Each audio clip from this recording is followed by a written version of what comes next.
So after 1 year of attending free Spanish class sa Cruz Roja, Did we learn something? okay, as you can remember, we enrolled at Cruz Roja last year. That was September 2025. Our schedule there is every Monday and Wednesday, 12 o'clock in the afternoon up to 1:30, 1.5 hours per day. So 2 days per week.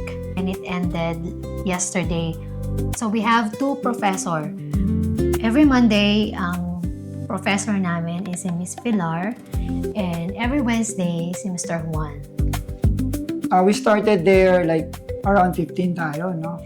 Oo. Our classmate is from different countries like Ukrainian, Russia, from Morocco.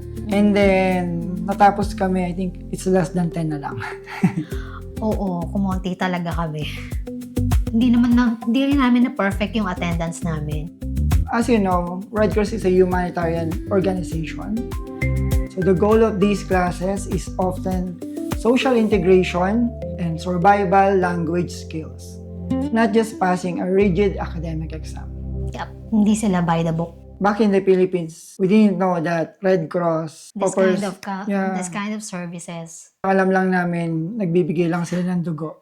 blood Donating donation. blood, Yeah. ganyan. But here in Spain, marami silang humanitarian services na ginagawa. Mhm. Aside from teaching Spanish class, of course. Mhm.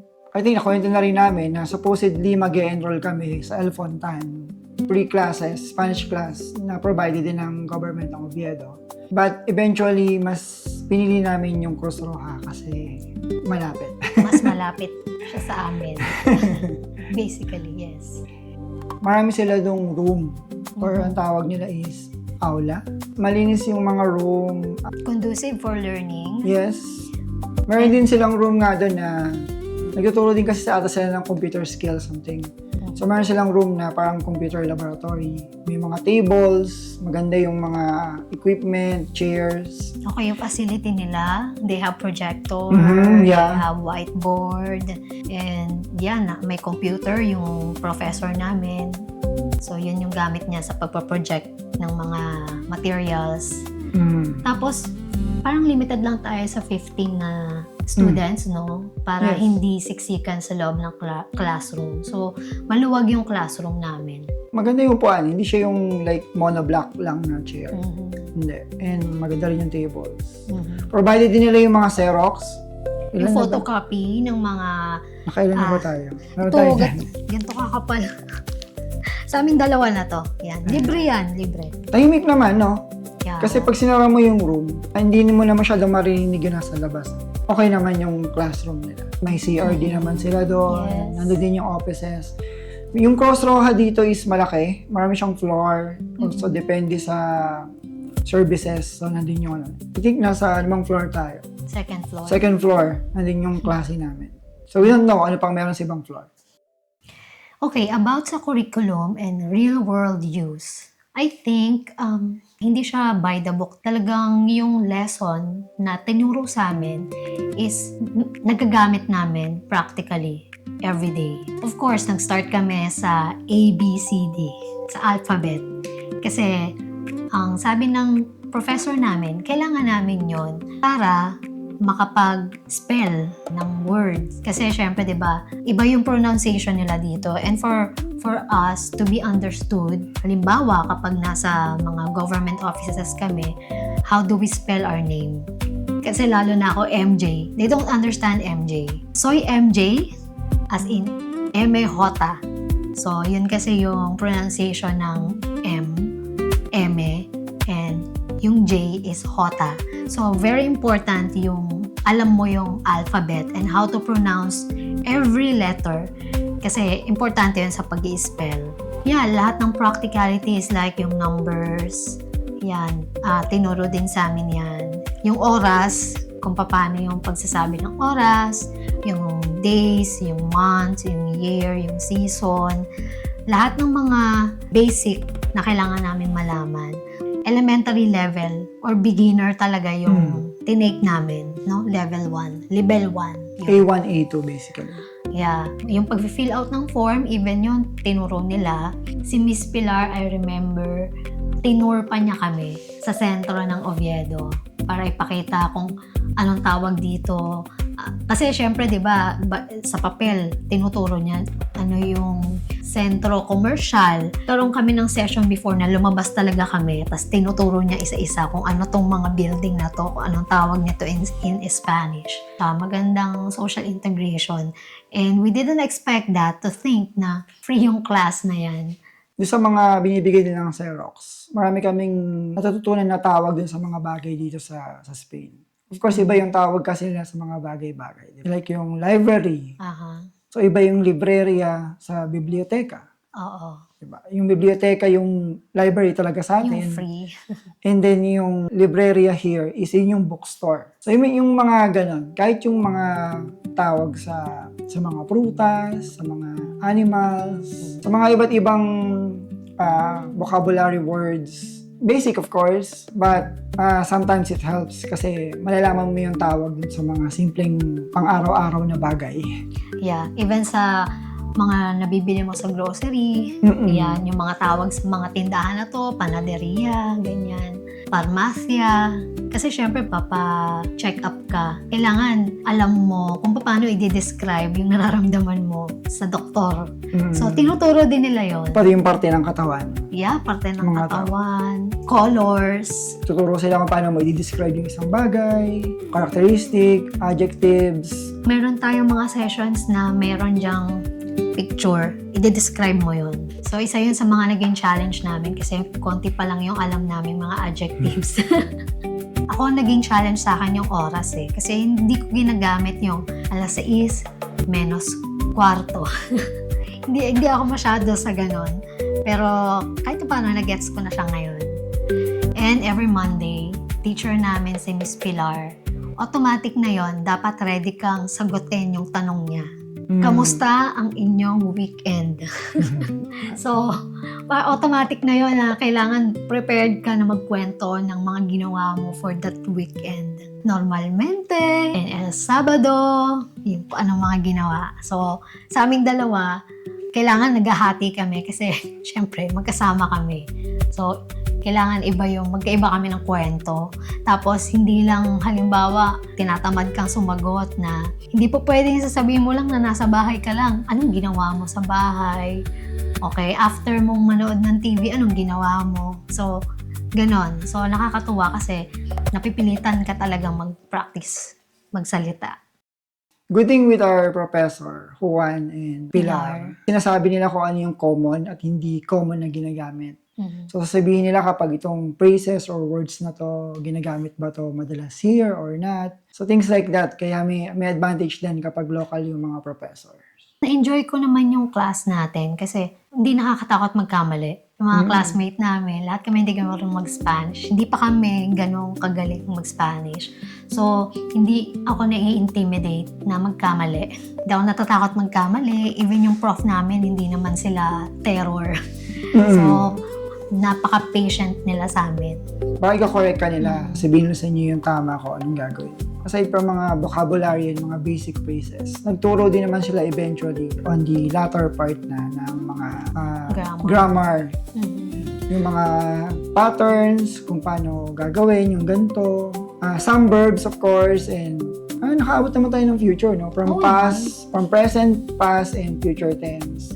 Yeah. Somehow na-touch naman namin yung part na yun, but not too in-depth.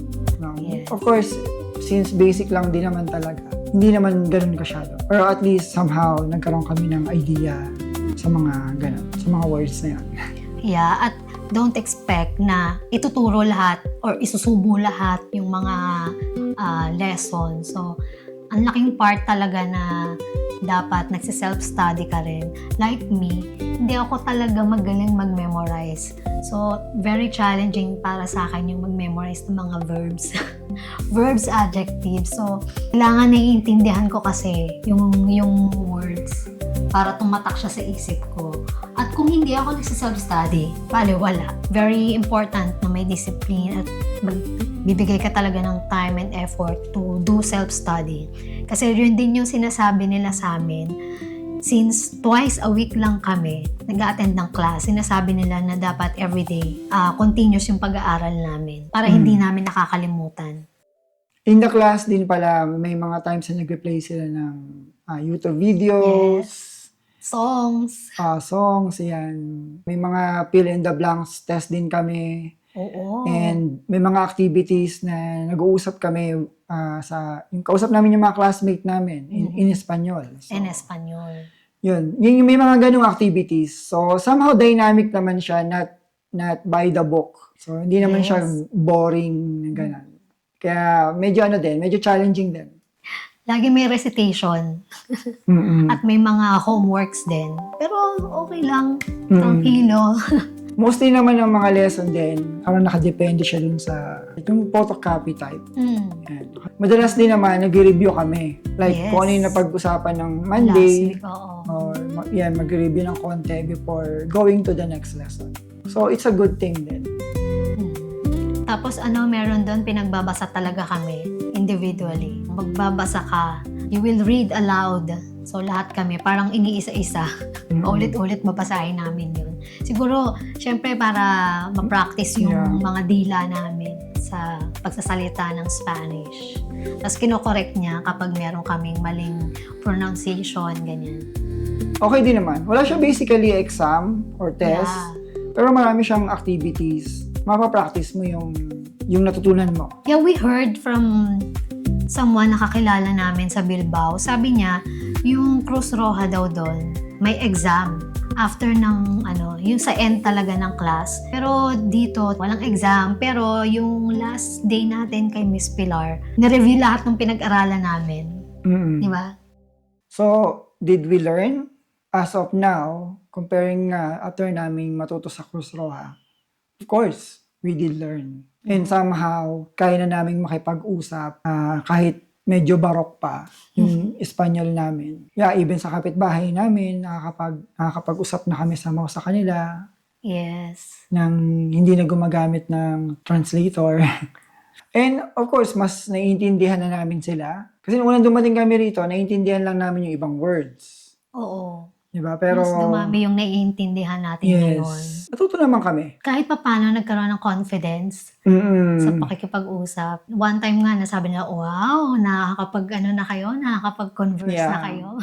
Na-appreciate naman yung kapitbahay namin. Somehow, marunong na kaming sumagot, magsalita. Yeah, and iba rin kasi yung physically, no, na nandun ka sa classroom, na may interaction ka with other students and with your professors, unlike siguro kung naka-online class. So, iba yung napipilitan kang magsalita, iba yung effect ng recitation, iba yung effect ng meron kang assignment.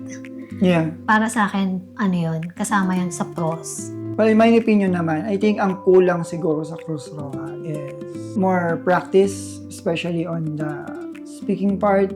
Though, gaya ng nabanggit namin, maraming activities, especially kay Pilar.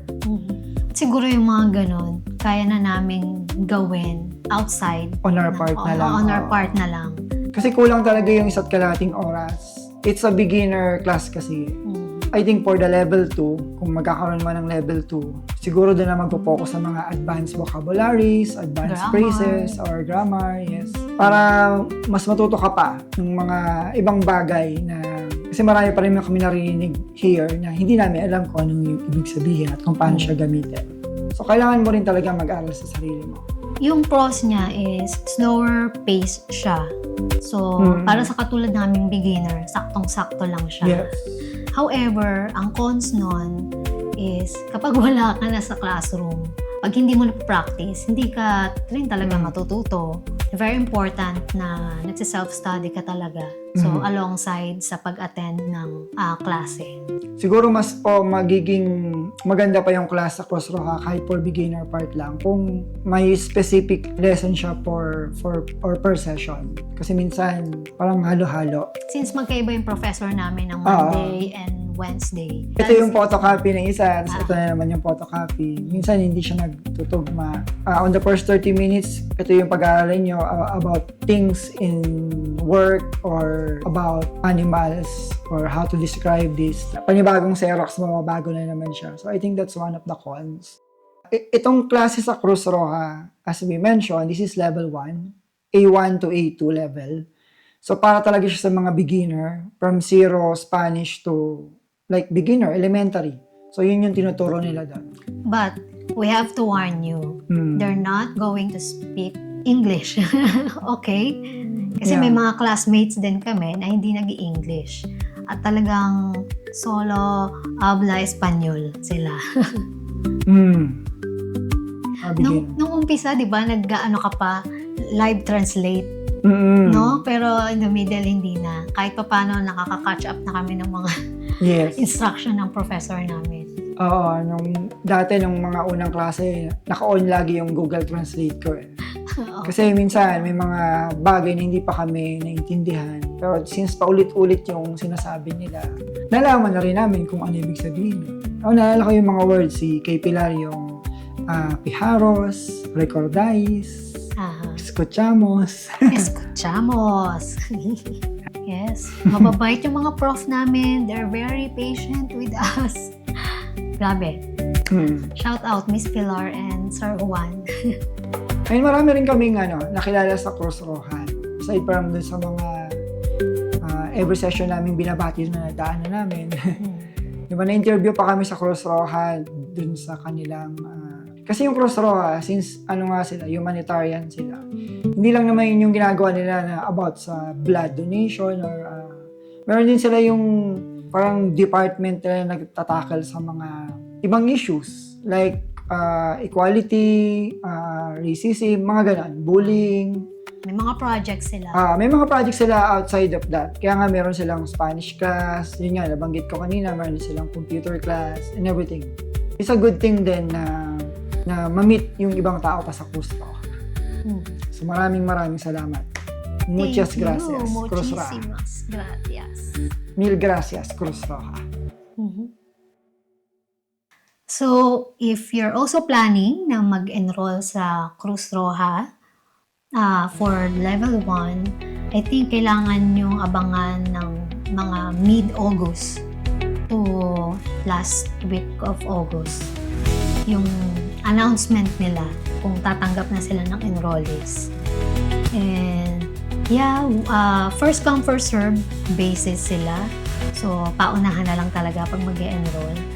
And we highly recommend Cruz Roja. Enroll kayo.